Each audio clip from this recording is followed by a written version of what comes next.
What about John Isaac Wesley Fisher and Lucky Baldwin?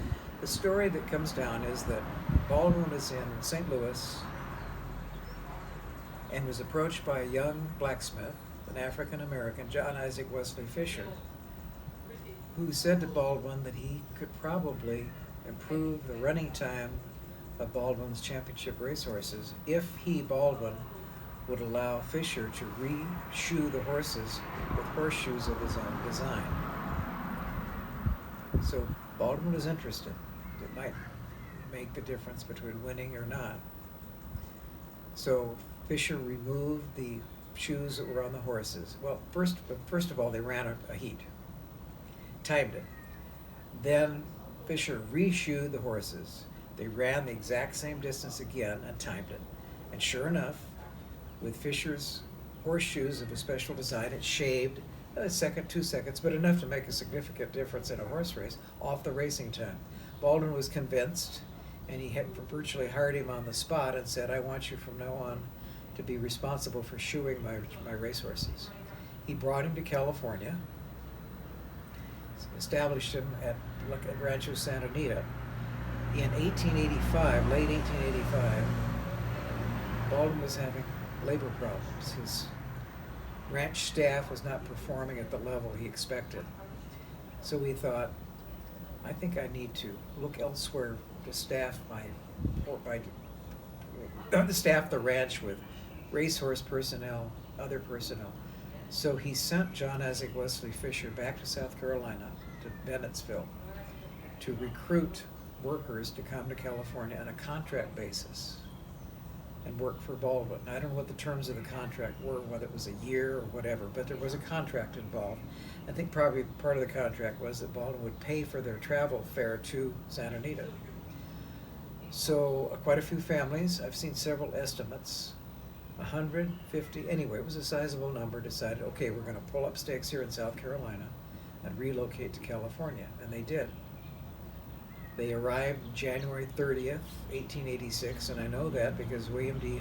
Hollins, who was one of those who came as a young man, wrote that date down in the Pioneer Register that used to be in the lobby of the First National Bank for Monrovia Day. They would put this big old-fashioned ledger book out and encourage people to sign in and indicate when they came to Monrovia. And Hollins said, I arrived in Southern California January 30th, 1886. So they all went to work on Baldwin's ranch.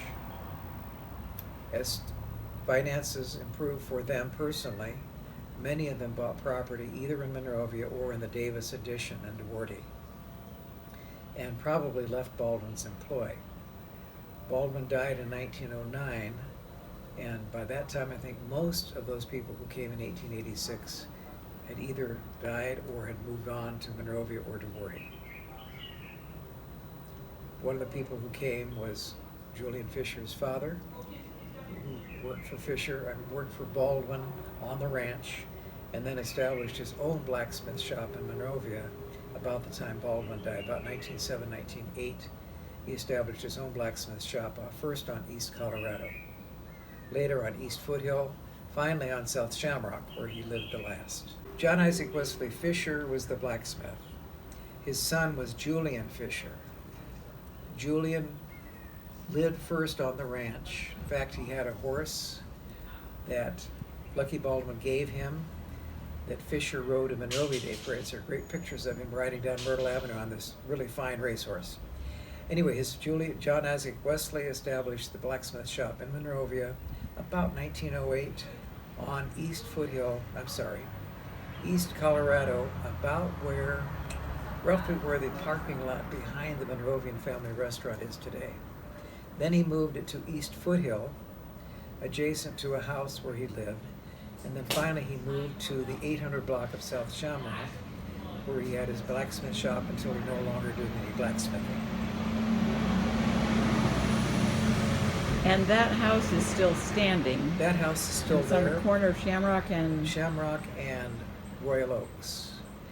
The house was built at Ivy and Lemon for Uriah Zimmerman, who was in partnership with Luther Reed Blair, an architect.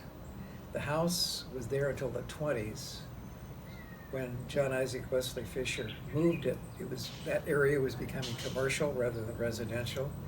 So Fisher picked up the house and moved it. The house is in an abbreviated form in that the original kitchen wing is no longer there. It was torn off. I thought it had been torn off prior to the move.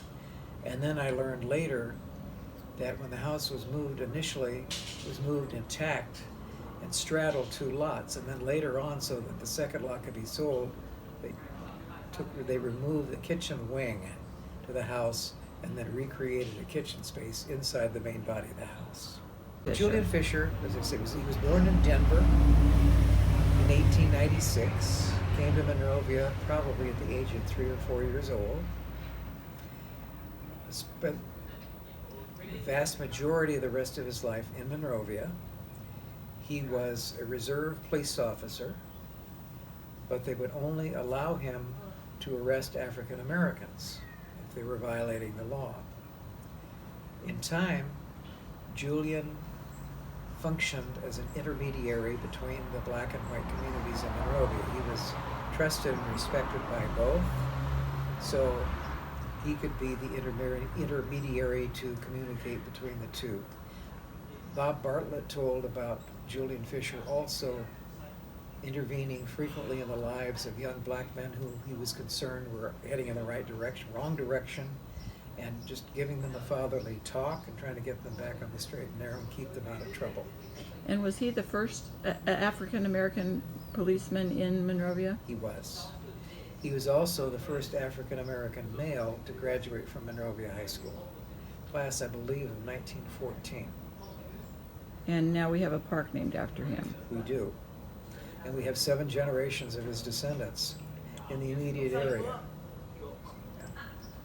So any of the families in Monrovia now, are they descendants of the folks that came from Bennettsville?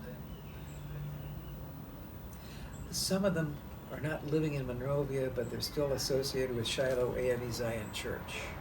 Some of the Adams descendants of John Adams who came was part of that group. I'm not sure if there are any Shaw descendants, but I do know there are Adams descendants and Holland's descendants who still have an affiliation with the church.